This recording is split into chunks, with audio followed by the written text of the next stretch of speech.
We are here to talk a little bit about your focus here on Porto this year. We are screening here Radio On, your first film.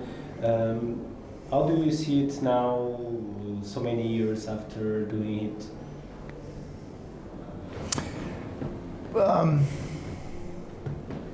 When Radio On first came out, it got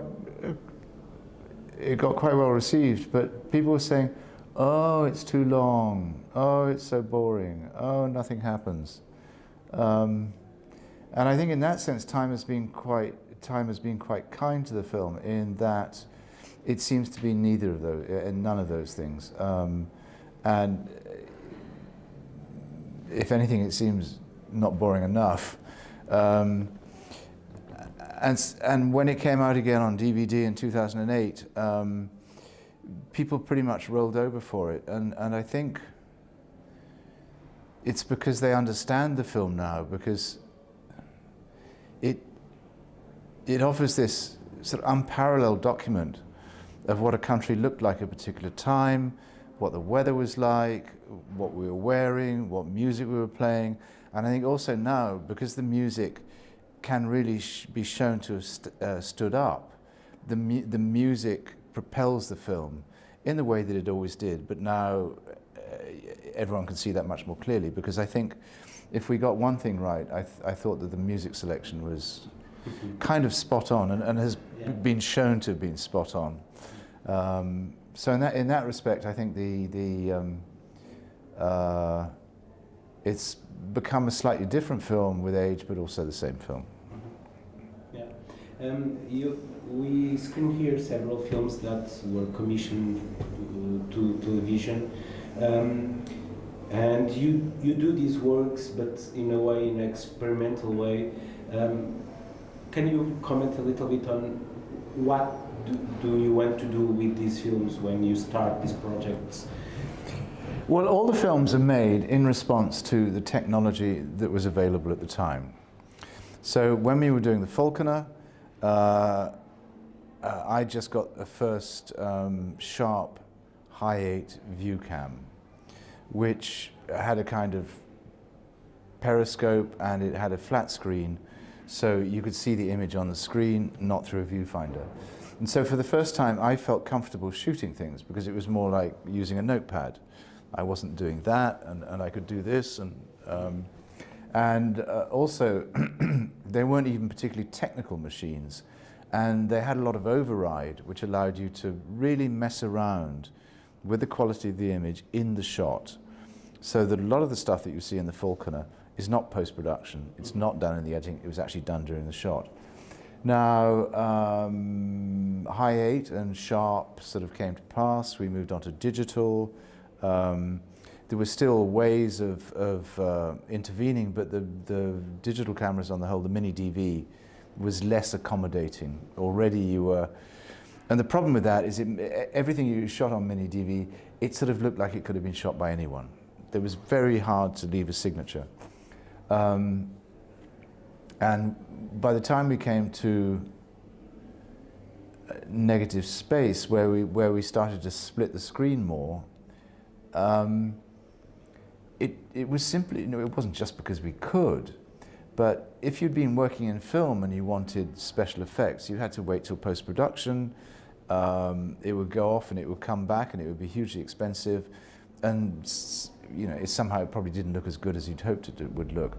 Whereas with Negative Space, the Manny Farber film, it was, I'm not saying it was made up as we went along, but it came out as a result of trying things. So the Polaroid frame was worked out, and we both really liked the way that it distanced the image, or it broke it up, or it made you look at a TV image in a different way.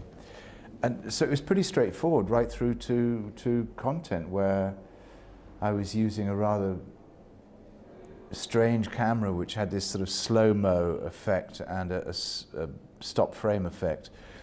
And it wasn't even a professional camera. I think it was basically developed for parents who wanted to film their kids doing kind of slow-mo stuff. But it looked great because, again, I said to Emma, I said, look, I don't want to shoot this normally and then slow it down in the editing or post-production. And this Casio camera had this quite dreamlike quality in the slow-mo. But having said that, if somebody said, well, make a film now, I sort of don't know what the technology is that I would, because it's like a dance, it's a response to what you're using.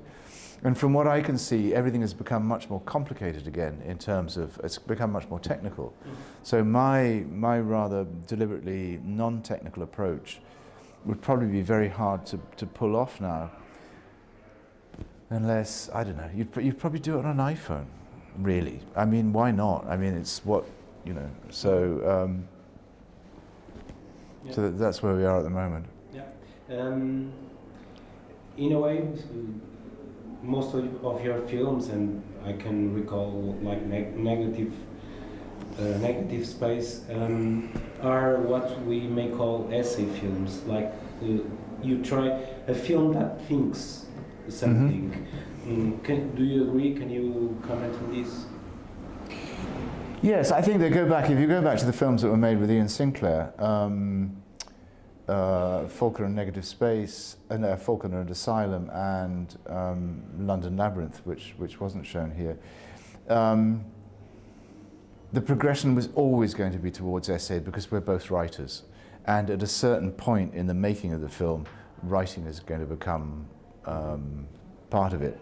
And what we normally both did was leave the writing until as late as possible, so that the film got shaped in the post-production, in the writing, in response to the images.